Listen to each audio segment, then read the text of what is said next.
countries, sport is like the national pastime. That's But in true. the Philippines, some might say that pageantry is the pastime.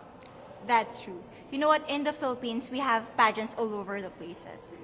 Yes, we have pageants in the barangay, in school, national, local. That's why we really love Miss Universe.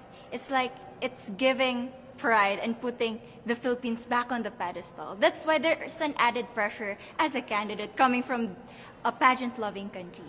But it's a good pressure. I always look up to our former Miss Universe Philippines. They really did well in the competition. And now this is my time to show who I am, you know, to offer what Rabia can show to the rest of the universe.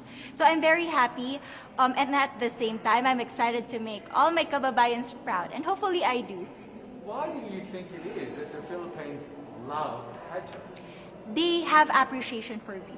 We do love pageant because we used to think that we wanted to be included in the world, you know. I have to be honest, in the Philippines, my skin color used to be not the standard of beauty. I was obsessed whitening my skin because these are the kinds of beauty queen we see on the mainstream. But things were different now. That's why I'm very proud to be a morena. In the Philippines, we call it morena. It's brown skin girl. And to be able to represent, you know, my color, my identity as a true Filipina.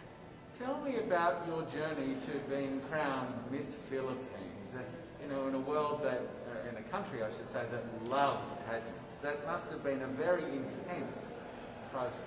Tell me about, you know, your journey to being Miss Philippines. Well, my journey was crazy. You know what? I started to be a dark horse. Nobody noticed me. Nobody knows I was in the competition up until the preliminary and the coronation night.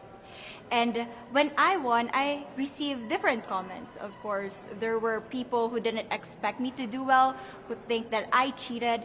That's why I need to redeem myself in Miss Universe. I really need to do well in this competition. And the thing is, I love pressure. I love criticism. I get better every day with that. You tell me I cannot do that, I turn to you and I'm going to say that, no, I can do it for myself. I turn to you and I'm going to say that, no, I can do it for myself. Good for you. So how does it feel then to be on the global stage? How do you feel to be here in this moment, right now?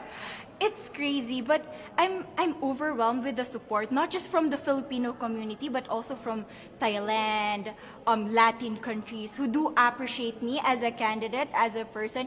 It motivates me that I am beautiful, I can offer so much in this world, and when somebody believes in you, it gives you that extra energy to really do well and perform well. Do you have a sense with the girls, all of the girls competing, you're competing, but is there a sense of camaraderie with all of the girls? Is there like a real spirit to, you know, sort of motivate each other to do better?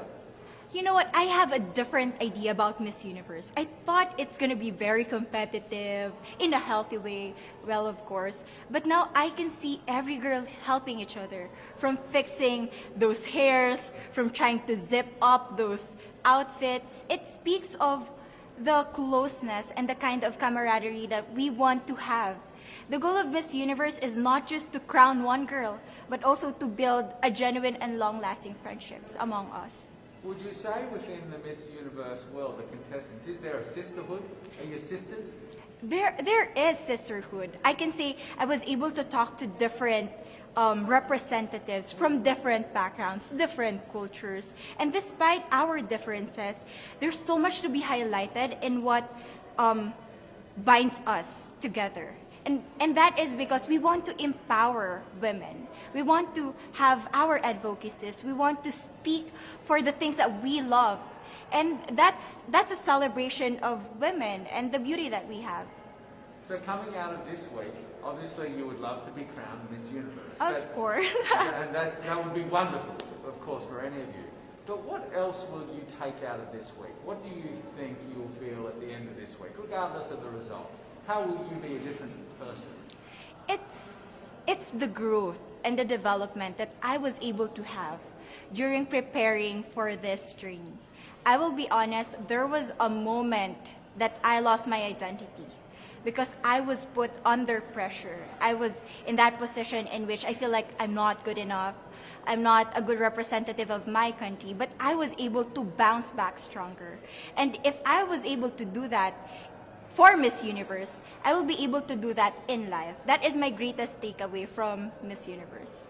Okay, so the Philippines have a huge amount of fans. Yes. I want you to give us a little bit of a message to the fans here and at home. But send a message. What would you say to all the fans in the Philippines? To all my fans from the Philippines and from all over the world, maraming salamat po. Thank you so much for loving me and for believing in me. It means a lot to somebody who is so naive in this industry, who has no idea how to become a beauty queen on the first day of my journey. But because of your love and support, I was able to be the woman that I am today. And regardless of the result, I may or I may not win the crown, but one thing is for sure, I'm gonna make you all proud.